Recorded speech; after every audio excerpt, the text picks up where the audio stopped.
If you're strapped for cash, if you're up to your eyeballs in debt, if you are at the behest or under the thumb of the medical industrial complex or big pharma for medication unnecessarily, if you don't have any money and so you have to work for this employer, and because you work for this employer and have no money, they're asking you to do something immoral and you're not in a position to walk away, that's at odds with your sovereignty.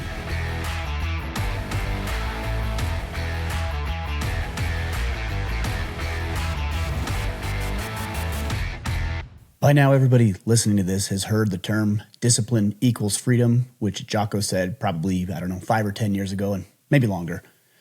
Aristotle once said something close to 2,000 years ago that through discipline comes freedom. And I will say that I don't disagree with that. The whole concept of discipline equating to freedom means that what we sacrifice in the short term gives us greater opportunities and greater abundance and more of the life that I think most of us choose to have. The question is whether or not it's discipline that is really the thing that creates freedom in your life.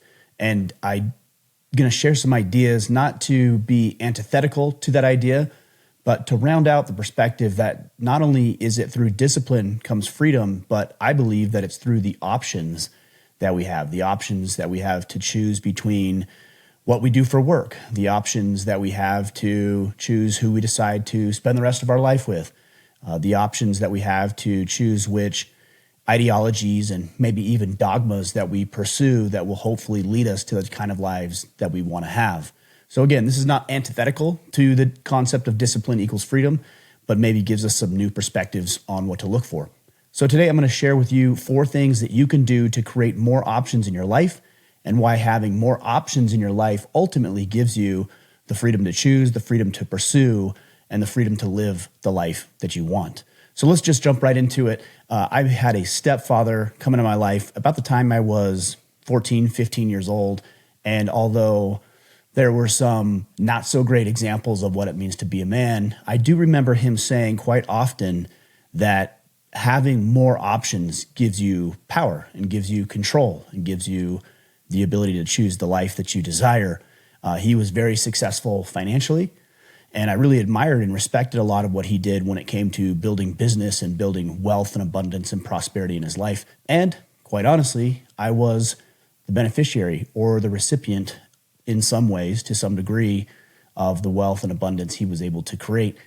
Other things, not so stellar, not so great, but I can at least recognize and give credit where credit is due.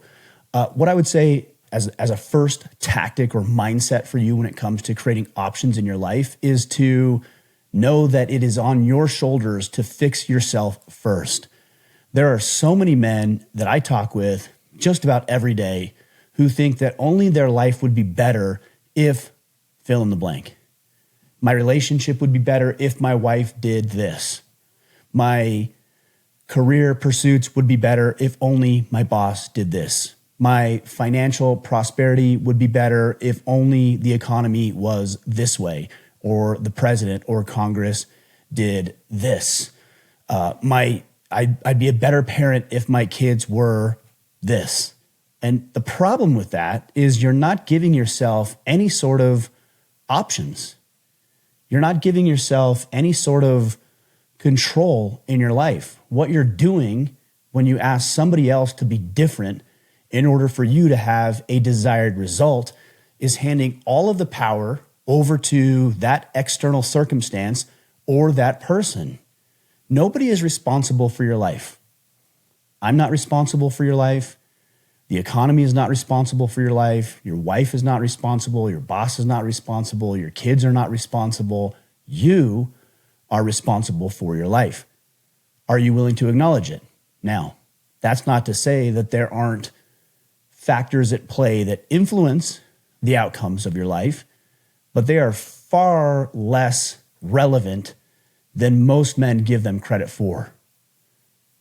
If you want to fix your relationship, sure, acknowledge what she might be able to do differently, but I am willing to bet that your relationship will improve in some degree the more that you're willing to invest in that relationship. Your career will get better If you stop saying that my boss is this or the task is this or the economy is that and decide I'm going to learn a new skill, I'm going to learn a new hobby, I'm going to pick up a new skill set that will help me be more valuable to this organization. Or if this organization does not present me with the opportunity, then I'm going to look elsewhere and I'm going to be marketable and I'm going to have opportunities through networking. It's important, very important as the first step to realize that it is on your shoulders to fix your circumstances, nobody else's. And we are not going to relinquish our power and sovereignty to other people because we think other people have the key, the skeleton key to our life of success or our dreams and hopes and desires. It is on your shoulders. Number 2, never pedestalize anything. Do not pedestalize women. Do not pedestalize your employment or employer. Do not pedestalize the doctrine of your company or organization or country. Do not adhere strictly without thinking about it, rational thought process, some sort of dogma, ideology, religion, etc.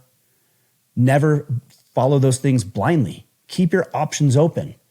Now, I will say that we are not going to, or at least we should not, sacrifice what I'm talking about here for the options that we have, or even loyalty. Maybe that's a better way to say it. I'm not telling you that you should be disloyal, because I don't think it's antithetical or opposite to not pedestalizing anything, to just be flippant and unfazed by the responsibilities that we have, the contractual obligations that we've made, the promises that we've committed to, the commitments that we've signed on for. So just because you might happen to be in a long-term marriage, you might say, well, Ryan's telling me what I should have more options. That's not the point that I'm making, because we do have commitments that we've made. Or that I have made a covenant, for example, with God. That's something I hear quite often, and I should not do that. No, that's not what I'm saying. What I'm saying is to keep your options open, and don't become so rigid in your thought processes that you're not willing to explore new ideas and new concepts and listen to new ideas and hear what people have to say and try new ways of doing things.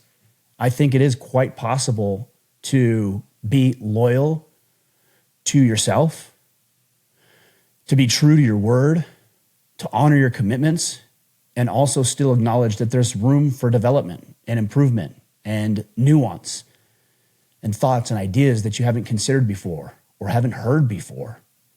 I would liken this to a level of humility. Not that I have everything figured out, but that I can find new things out. Now, don't sacrifice your principles. Again, that's where the nuance comes in. I'm not telling you that you should be loyal to your thing, but check out new things at the expense of your virtues and your values. No, not at all. You can continue to adhere to your values, but still explore the fringes of what is possible and new ideas. And there are values that are important, that come first. I see this a lot in religion, for example. Take the 10 Commandments, for example. I'm not telling you that just because you happen to be a Christian and adhere to the 10 Commandments, but I'm saying explore the fringes, that all of a sudden you can go against the 10 Commandments. No, this is where the nuance comes in. But are there other ways to make sure that we adhere to those commandments, or to keep us on this straight and narrow path that we have a desire to live? I'm not saying that because you happen to be in a 10 or a 15 or 20 or 40-year marriage that, hey, you should explore your other options and start dating a bunch of other women and then forget your vows and disavow those things. It's not what I'm saying at all. But I am saying, are there different ways to learn how to love your wife better, to serve her more effectively, to help her to live the kind of life that she wants? And that's what I mean when I say never pedestalize anything. Don't make something so important, unless, again, it's your values or virtues that you're sticking to as a principle, that you're just not willing to explore other things. I've often heard those called sacred cows. where you might not even question why or what you're doing, but you just always heard that this is the way we do it, or somebody made you believe that, and therefore you're blindly following something that may or may not be leading you well. And the question is, for yourself, is this serving me? Is this moving me in the direction that I want to go? Only you can determine that. Number 3, know the difference between coinciding and conflicting interests. All of us are going to be in relationships, platonic, personal, professional relationships in our lives. Thousands and thousands of relationships from the time that we're born to the time that we die. And we need to understand that some of the relationships that we enter into are going to be coinciding relationships, meaning that our goals and our dreams and our desires are going to be so closely linked that we should partner with this individual and we should pursue these professional and platonic and personal relationship or professional relationships because we're going in the same direction. And when we have coinciding relationships and interest in those relationships, then we ought to work together. But once those become conflicting relationships, and they often will, that's the time that we ought to consider that maybe this is not the best relationship for me. We don't want to become so locked into these things that we continue to just beat our heads against the wall, so to speak, because we're quote unquote supposed to. Is my employment relationship coinciding? Meaning we're walking towards the same path, or now is it conflicting? Meaning they're going a different route, or they're asking me to jeopardize my own morals and principles that I'm not willing to do anymore. And is that the time that I need to move on? I see this quite often with men in relationships that they've had with friends for 20 and 30 and 40 years, with friends from high school. And there was a point in time where it was a coinciding relationship. We're buddies, we're hanging out. Maybe we're on the football team together. Maybe we're chasing around the same girls. Maybe we have the same pursuits in college and our degree and where we want to live and the hobbies and activities that we're interested in. And that's fine. That's wonderful.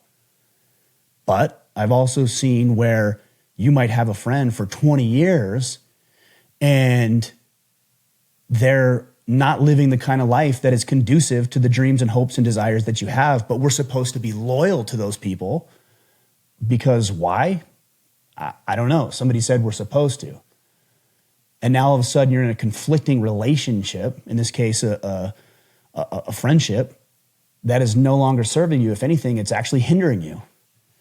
Or even romantic relationships. And again, I'm not telling you to be flippant. I'm not telling you to sacrifice all of this stuff and not be loyal. That's not what I'm saying.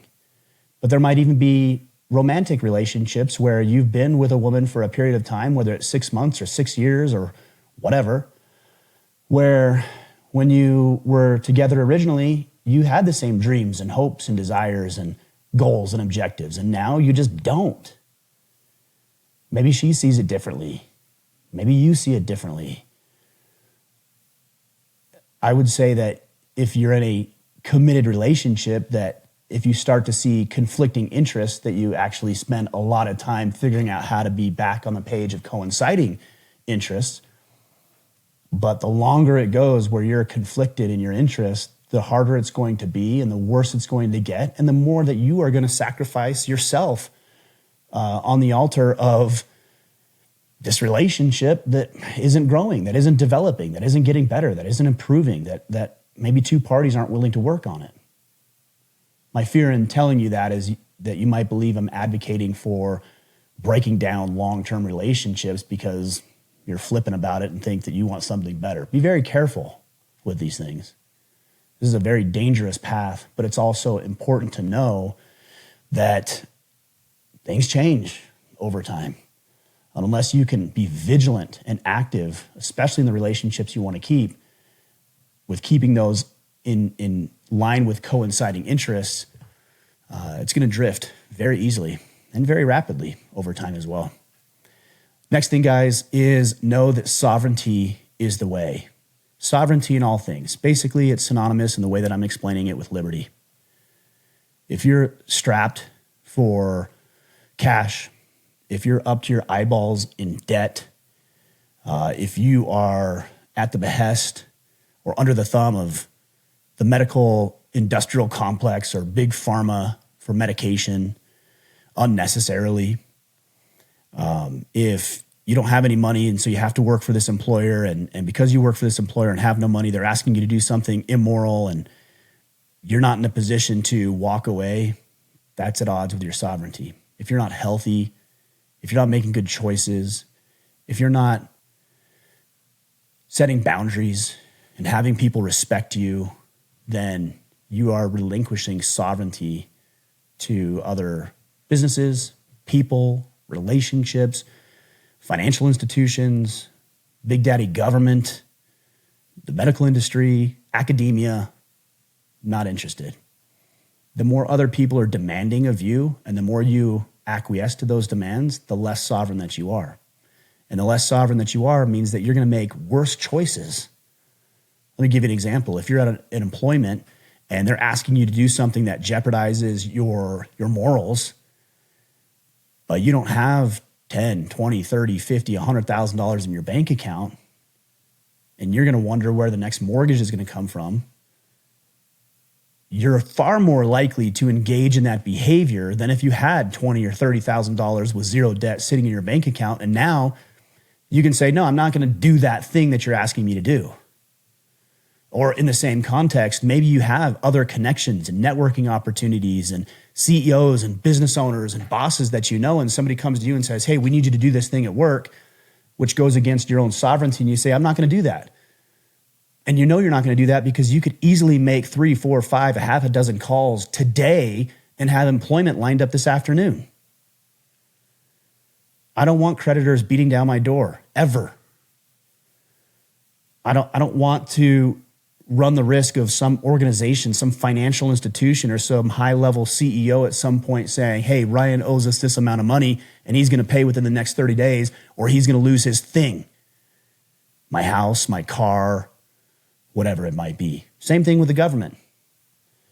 I'm not interested in having the government just run rampant and become it's already bloated and large and disgusting, but I'm actively railing against that because I don't think we need some institution to put their thumb over us at all times and tell us what we're going to do, why we're going to do it, how we're going to do it, and what we can do with our own resources. Not interested in that.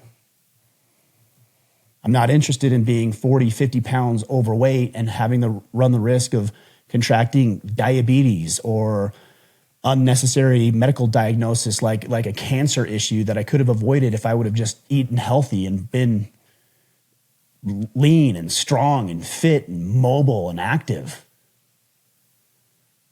So I would ask you, where in your life are you relinquishing your sovereignty? To the medical industrial complex, to big pharma, to academia, to the government, to your wife, to your children, to your boss, to your creditors, and start asking, what can you do right now to get those people off of your back, out of your life, and uninvolved in the day-to-day affairs of what you have going on? That is the basis and the foundation of sovereignty. And if you want a resource on that, check out our battle planning app. You can go to 12weekbattleplanner.com, or you can go to our store.orderofman.com, and pick up the analog version. That's what I typically use.